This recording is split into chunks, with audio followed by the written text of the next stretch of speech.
Welcome to the Weekly Leadership Experience, a place for leaders to get inspired, be challenged, and grow. I am your host, Reshad Oberlander. Let's get started.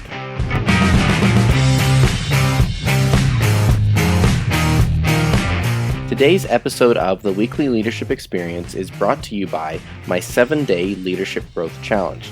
It's a free challenge that I've created, and it's delivered by email over the course of 7 days. I've created 7 compelling questions to challenge various aspects of your leadership, the way you lead, and why you lead. Go to ReshadOberlander.com and scroll down until you find the 7-day leadership challenge, or look for the link in the show notes. And now, on with the show.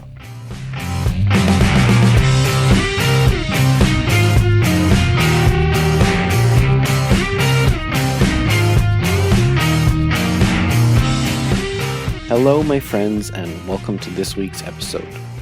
Today, I want to talk about the theme of take a stand. And this theme has come up because of a conversation I had with a friend and mentor of mine some time ago. But I was reminded of it because of some recent conversations I've had on the podcast and also some private conversations I've been having with some close friends of mine and other business relations. And take a stand means to me, what is it that you stand for? And that was the question that I posed to my friend and mentor, and kind of around the question of, I asked my mentor, do you believe that an organization has a responsibility to improve the life of the community in which it operates or the greater community at large around the globe? And so this conversation evolved from that question. And my mentor and the organization that he's a part of are very active both in the local community as well as the global community in terms of giving back. And they do this based on when they're able. But I think for quite a number of years, they've been engaging in both some local and some global initiatives. And so discussing this with him, his thoughts were that, if a business has the means, essentially the question comes up at some point of what is it that you stand for? And what is it that you stand for means more than just the service or the product or what have you that you sell. Because that's easy to answer. You sell this or you sell that, or you provide this service or that service to X customer. That's fairly easy to answer, generally. But what is it that you stand for is a more of an ethereal question. And answering that at a personal level as well as at a business level can take quite a bit more thought and energy in terms of figuring that out. I think it's an important question. I think it's a question that more business leaders can and should face. And I think that overall, I believe in the value of the idea of corporate social responsibility. If you don't know what corporate social responsibility is, basically it's the responsibility of an entity or corporation to better the lives of its stakeholders because it has the means to do so. Whether those are, the community or environment in which it operates, or, the employees internally, contractors and suppliers externally.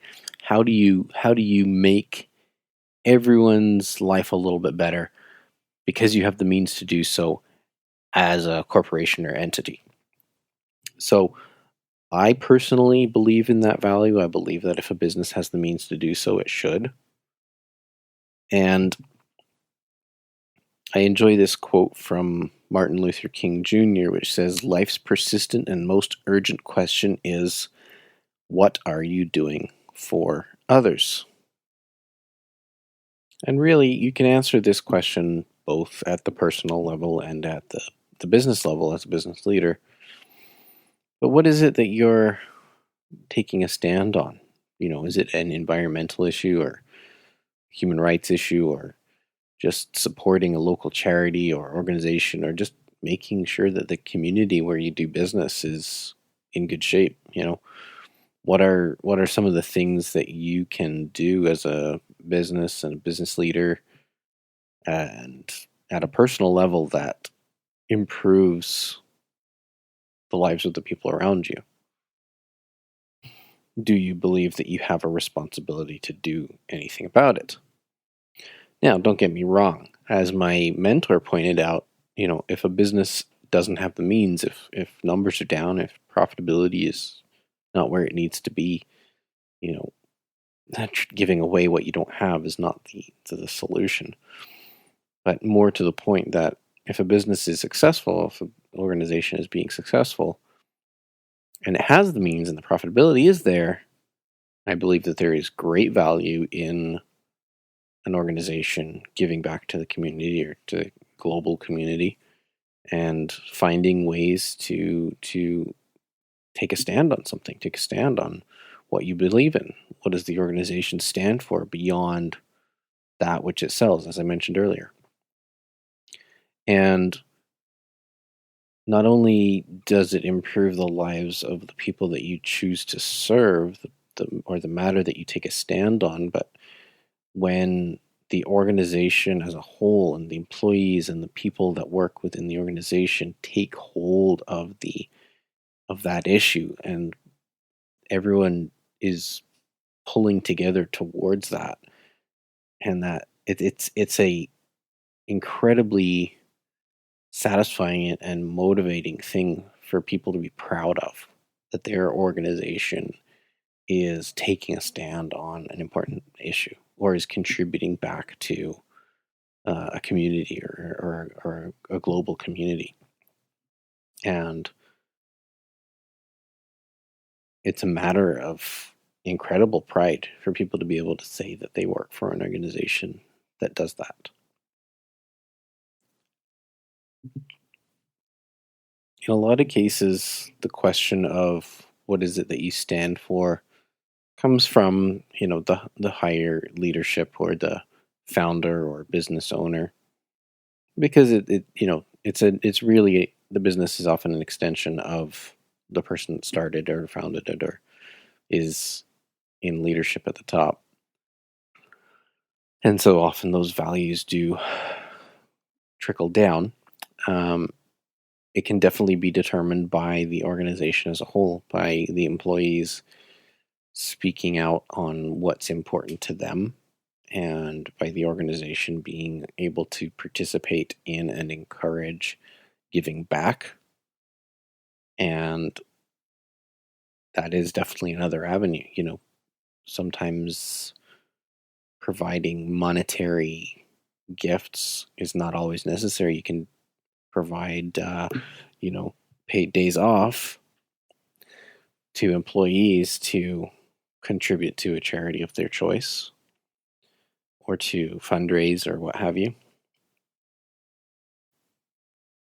So I think that it's has merit. It has merit in thinking about the question of what is it that you stand for, of looking within and finding what's important to you, and determining if that is something that your organization can support and be a part of, and whether that's something that is simply a monetary gift or whether it's an investment of time, energy, and resources, whether that's something that your teams can get on board with and would want to support.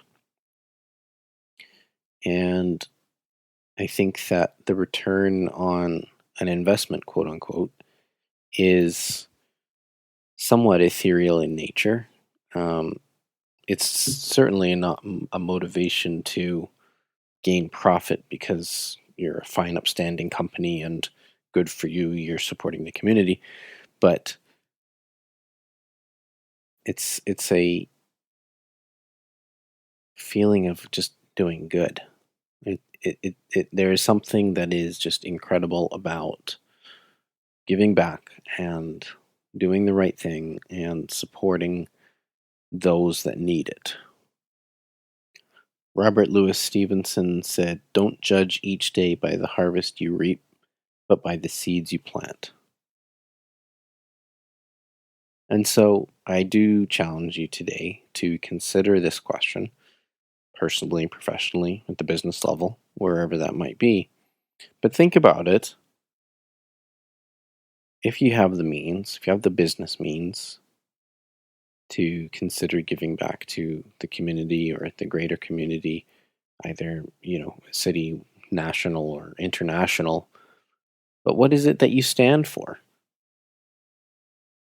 What is it that you will stake your flag in the ground for? What will you draw the line in the sand for? What is it that will cause you to decide to take a stand? Let me know what you think. I would love to hear your thoughts on this episode. Drop me a comment or an email. In the meantime, stay awesome. If you've enjoyed what you've heard today, would you head over to Apple Podcasts or wherever you listen to podcasts and subscribe, leave me a rating, leave me a review, and share this with a friend. It spreads the word and helps the podcast grow. You can also find me on social media at R.E. Oberlander. Until next time, stay awesome.